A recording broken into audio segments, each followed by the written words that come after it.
మీ ఎలాంటి వ్యాపార ప్రకటనలకైనా వెంటనే మా ఛానల్ సంప్రదించండి. అందరికీ నమస్కారం. ఈరోజు మనతో పాటు ఉన్నారు ప్రముఖ ఆధ్యాత్మికవేత్త జ్యోతిష్ పండితులు శేషగిరిరావు గారు. గురుగారితో మాట్లాడదాం. గురుగారు నమస్కారం. గురుగారు, ఈ నవంబర్ మాసంలో తులారాశి వారికి ఎలా ఉందంటారు? తులారాశి వారికి ఆరోగ్యపరంగా ఈ నెలలో కొంతవరకు జాగ్రత్తగా ఉండాలి, కానీ మిగతా విషయాల్లో ఎక్కువ శాతం అయితే కనుక మంచి ఫలితాలు అనేది ఉంది. తర్వాత అధిక ధన వ్యయం అనేది కూడా ఎక్కువగా కనిపిస్తుంది. ఎందుకంటే 2వ స్థానంలోనే వీళ్ళకి కుజుడు బలంగా ఉండటం వల్ల డబ్బు రావటం ఎంత తేలికో డబ్బు పోవటం కూడా అంత తేలికుంది. సో ఆదాయం మటుకు వస్తుంది, ఎందుకంటే ధనస్థానాధిపతి ధనస్థానంలోనే ఉన్నాడు కాబట్టి డబ్బు అయితే కనుక పెద్ద ప్రాబ్లం ఉండదు, సమస్య అనేది ఉండదు, బాగానే లభించడం అనేది ఉంటుంది. కాకపోతే ఖర్చు కూడా అంతే వెతుక్కుని వచ్చేయటం అనేది కూడా ఉంటుంది. సో అందుకని కొద్దిగా ఆర్థిక నియంత్రణ అనే విషయంలో ఒక క్రమశిక్షణ అనేది అవసరం ఉంటుంది తప్ప మిగతా అంతా కూడా బాగానే ఉంది. ఆరోగ్యంని మధ్య మధ్యలో ఏదో రకంగా కొంత ఇబ్బంది పెట్టడం అనేది ఉంటుంది. ముఖ్యంగా వీళ్ళకి అరుగుదల, ఈ అరుగుదలకు సంబంధించిన తోటి ఆడవాళ్ళకైతే కనుక థైరాయిడ్ కానీ అలాంటివి ఏమన్నా కూడా రావడానికి అవకాశాలు ఉంటాయి. సో ఏసిడిటీ అనేది డెవలప్ అవటం అనేది, తర్వాత కొంతవరకు శని వీళ్ళకి ఆరోగ్యం మంచి ప్లేస్లో ఉన్నప్పటికీ కూడా ఆరోగ్య విషయంలో మాత్రం కొంతవరకు ఎముకలు నరాలు కీళ్ళకి సంబంధించిన మధ్య మధ్యలో నొప్పులు వస్తూ ఉంటాయి.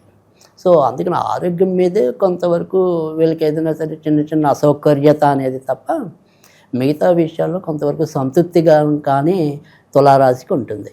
విద్యార్థులకు ఎలా ఉండబోతుంది అంటారు? విద్యార్థుల విషయానికి వచ్చినప్పుడు కూడా విద్యార్థులకి ప్రస్తుతం అయితే కనుక మంచి భాగ్యాధిపతి వీళ్ళకి ధనస్థానంలో మనకి నవంబర్ 12 నుంచి రావటం అనేది ఉంటుంది. సో నవంబర్ 12 తర్వాత నుంచి ఖచ్చితంగా విద్యార్థులు కూడా ఇంకా డెవలప్ అవుతారు.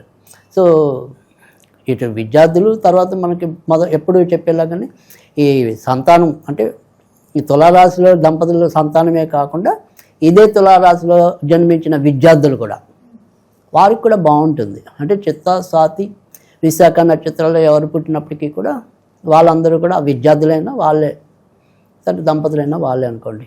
సో అలా ఆ రకంగా ఆ విద్యార్థులందరికీ కూడా ప్రస్తుతం బాగుంది. ఈ వర్గం మీద మనకి నవంబర్ 12 వచ్చాక ఇంకా బాగా వృద్ధిలోకి రావటం అనేది ఉంటుంది. ముఖ్యంగా సాంకేతిక రంగంలో ఉన్న విద్యార్థులకు కూడా మరింత మంచి మార్పులు వస్తాయి. అది ఇక్కడ విద్య అభ్యసించే వాళ్ళు అయితే కనుక ఎవరైనా సరే ఇప్పుడు ఈ పిల్లలు ఎముకలు కీళ్ళు దంతాలు అంటే పిల్లల వైద్య నిపుణులకి, ఎముకలు కీళ్ళు వైద్య నిపుణులకి, తర్వాత దంత వైద్య నిపుణులకి, వీళ్ళకి ముగ్గురికి కూడా అంటే ఈ చదువుల్లో ఉన్న వాళ్ళకి చాలా మంచి ఫలితాలు ఉంటాయి. అలాగే విడిగా ఇదే రంగం వైద్య రంగంలో ఉన్న వాళ్ళకి కూడా ఈ నెల బాగుంటుంది.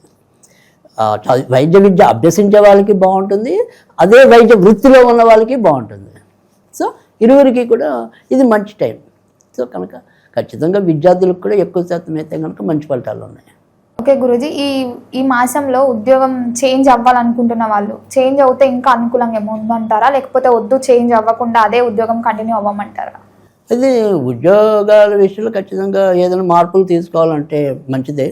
ఒక్కోసారి అసలు అనుకోకుండా కూడా మార్పులు వచ్చే అవకాశాలు ఉన్నాయి. ఎందుకంటే ఇప్పుడు ప్రస్తుతం వీళ్ళకి యొక్క ఉద్యోగ స్థానంలోనే ఉద్యోగ కారకుల్లో ఒక గ్రహం అనేది ఎవరైతే గురుడు ఉన్నాడో ఆ గురుడు వీళ్ళకి ఉద్యోగ స్థానంలోనే ప్రస్తుతం అంటే రాజ్యస్థానంలోనే ఉన్నాడు. ఆయన పైగా చరరాశిలో ఉన్నాడు, ఊర్చలో ఉన్నాడు. కాబట్టి ఉద్యోగపరంగా మనం ఏదైనా సరే మనకి ఏరియా కలిసి రావట్లేదు లేదా ఈ ఊరు కలిసి రావట్లేదు, ఇలా ఏదైనా సరే వీళ్ళు అనుకుంటే కనుక ఆ రకమైన వేరే ఊరికి మారాలి లేదా ఉద్యోగంకి మారాలి, ఇద్దరికీ కూడా అంటే స్థాన మార్పులు తీసుకున్నా మంచిదే, ఉద్యోగ మార్పులు తీసుకున్నా కూడా మంచిదే.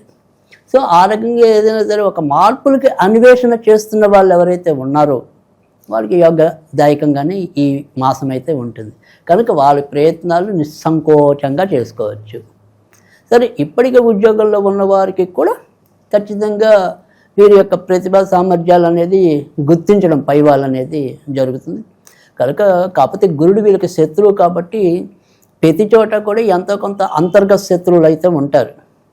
అంటే మన కింద మనుషులు ఉన్నారనుకోండి, వాళ్ళు అక్కడక్కడ మన మీద వెన్నుపోటు పడడానికి సిద్ధంగా ఉంటారు. సరే, మన పై వాళ్ళు ఏంటంటే మనకి ఎంత చేసినా కూడా వాళ్ళు అక్కడక్కడ వీడిని ఎప్పుడు ఇరికిద్దామా అన్నట్టు ఉండొచ్చు. అయినప్పటికీ కూడా వీళ్ళకు ఉన్న గ్రహస్థితి బాగుండటం వల్ల వారందరినీ కూడా సమర్థవంతంగా ఎదుర్కొని వస్తారు. సో అందుకని మరీ భయపడాల్సిన అవసరం అయితే లేదు. కాకపోతే ఈ రకమైన మనం సూచించాం కాబట్టి ఒక దృష్టి ఇద్దరి మీద, అంటే పై వాళ్ళ మీద కూడా ఎంతో కొంత ఒక దృష్టి సారించడము, వారి కింద పనిచేసే వాళ్ళ మీద కూడా ఎంతో కొంత ఒక ధ్యాస పెట్టడము, ఈ రకంగా స్వల్పంగా కొద్దిగా జాగ్రత్తలు తీసుకుంటే అంతిమంగా వీళ్ళకి ఏం పర్వాలేదు, బాగుంది. ఈ నవంబర్ మాసంలో తులారాశి వారికి వివాహ యోగం ఉందంటారు? తప్పకుండా. ఎందుకంటే వీళ్ళ యొక్క వివాహకారకుడు, ధనకారకుడు ప్రస్తుతం సక్షేత్రంలోనే మరి వృశ్చికంలో ఉండటం అనేది ఉంది. సో ఏదైనప్పటికీ కూడా నవంబరు 14వ తారీఖు లోపు అయితే కనుక మరింత అనుకూలత అనేది ఉంటుంది. నవంబర్ 14 తర్వాత నుంచి ఎప్పుడైతే బుధుడు కూడా అక్కడ కుజుడితో చేరుతాడో అప్పటి నుంచి కొద్దిగా ఇబ్బందులు పడే అవకాశాలు ఉంటాయి. కనుక ఏదైనప్పటికీ కూడా మొదటి అర్ధ భాగంలోనే ఎక్కువగా వివాహానికి సంబంధించిన ప్రయత్నాలు చేసినట్టయితే కనుక తప్పకుండా వివాహం అవ్వడానికి అవకాశం ఉంటుంది. తర్వాత నవంబర్ 15 నుంచి ఇంచుమించుగా ఇప్పటికే పెళ్ళైన వాళ్ళకి కూడా అనుకోకుండా ఇంకా మనస్పర్ధలు పెరిగే అవకాశాలు ఎక్కువ ఉంటాయి. తర్వాత ఎవరో ఒకళ్ళ మీద, అంటే వాళ్ళు వీళ్ళ మీద, వీళ్ళు వాళ్ళ మీద తరచూ ఏవో రకంగా నిందారోపణలు చేసుకుంటూ ఉంటాం. ఒకసారి వీళ్ళ బుద్ధి పెడత్రోవ పట్టడం అనేది భార్యాభర్తలు. సో అందుకని కొంతవరకు ఇబ్బందులు అయితే ఉంటాయి. సో భార్యాభర్తల అనురాగం అనేది ఒకటి, లేదు అందరూ బాగున్నారు అనుకుంటే ఆరోగ్య సమస్య వెంటాడటం అనేది ఒకటి, ఈ రకంగా ఇబ్బందులు అయితే ఉన్నాయి. కనుక పరిపూర్ణంగా కొత్తగా పెళ్ళి వాళ్ళనుకున్న వాళ్ళకి మొదట అర్ధ భాగం బాగుంటుంది, పెళ్ళి అయిపోయి ఉన్న వాళ్ళకి తర్వాత బాగుండదు. అంటే ఇద్దరికి కూడా ఒక విధంగా చెప్పాలంటే మొదట అర్ధ భాగమే సుఖం. సో మొదట అర్ధ భాగం దాటిందంటే 15 రోజుల తర్వాత నుంచి కొద్దిగా కారాలు మిరియాలు ఉంటాయి ఇంట్లో. సో అందుకని కొంత ఇబ్బంది అయితే ఉంటుంది. విదేశీ యోగం ఉందంటారా గురూజీ? చతుర్థంలో రాహు యొక్క సంచారం అనేది నడుస్తుంది కాబట్టి విదేశాలకి వెళ్ళాలి అనుకుంటే కనుక సాధ్యమవుతుంది. కానీ పంచబల శని యొక్క కలయిక ఏంటంటే విదేశాలకి వెళ్ళే అవకాశాలు వస్తున్నప్పటికీ కూడా వీళ్ళే ఏదో రకంగా కొంత వాయిదా వేసుకోవటం, వీళ్ళకి ఆ రకమైన ఆసక్తి లేకపోవటం. అంటే కొంతమందికి ఏంటంటే విదేశాలకి వెళ్ళగలిగే జాతకం ఉన్నప్పటికీ కూడా వాళ్ళు ఆ రకమైన ప్రయత్నాలు చేయరు. కొంతమందికి లేకపోయినా అదే ప్రయత్నాల్లో చేస్తూ ఉంటారు బుద్ధి కర్మానుసారని. సో అందుకని ఇక్కడ ఏంటంటే వీళ్ళ బుద్ధి కొంతవరకు దాని మీద లేకపోవటం. అంతేగాని ఉండి వెళ్ళాలి అనుకునే వాళ్ళకి మాత్రం ఇది అనుకూలం. సో ఖచ్చితంగా వాళ్ళ యొక్క ప్రయత్నాలు అయితే వాళ్ళు చేసుకోవచ్చు. న్యూ బిజినెస్ స్టార్ట్ చేద్దాం అనుకునే వాళ్ళకి ఈ మాసం ఏమైనా అనుకూలంగా ఉందంటారా, లేకపోతే ఈ మాసం వద్దు తదుపరి మాసం చేయాలంటారా? లేదు, అంటే ఇక్కడ మనకి అంటే మీరు చెప్పినట్టు వచ్చే నెల అయితే కనుక మరింత అనుకూలత అనేది ఉంటుంది. ఈ నెల నెమ్మదిగా మనం అయితే మొదలెట్టుకోవచ్చు. కానీ కొద్దిగా ఎలాగైనా ఏదైనా వ్యాపారం అనేది 1-2 నెలలు మనం కష్టపడితే తప్ప ఎలాగో అంత ప్రయోజనం అనేది ఉండదు. కనుక ఖచ్చితంగా రాబోయే నెలల్లో మనకి కొంతవరకు మంచి ఫలితాలు ఎక్కువ ఉంటాయి. సో ఇప్పుడైతే ముందు ఏంటంటే చిన్న చిన్న పెట్టుబడులతో వెళ్ళటం అనేది, అంచెలంచెలుగా మనం కొద్దిగా దాన్ని పెంచడం అనేది, అంతే తప్ప ఎకాబికిన పెద్ద పెద్ద పెట్టుబడులతో వెళ్ళవలసిన టైం అయితే కాదు. సో అంచెలంచెలుగా మనం కొద్దిగా మొదలెడతాం. ఈ నెల 10,000తో మొదలెడతాం, వచ్చే నెల దాన్ని 20,000 చేద్దాం. అలాంటి ఏదైనా సరే ఒక ప్రణాళికబద్ధంగా అయితే మాత్రం ఇప్పటి నుంచి కూడా స్టార్ట్ చేసుకోవచ్చు, పనికొస్తుంది.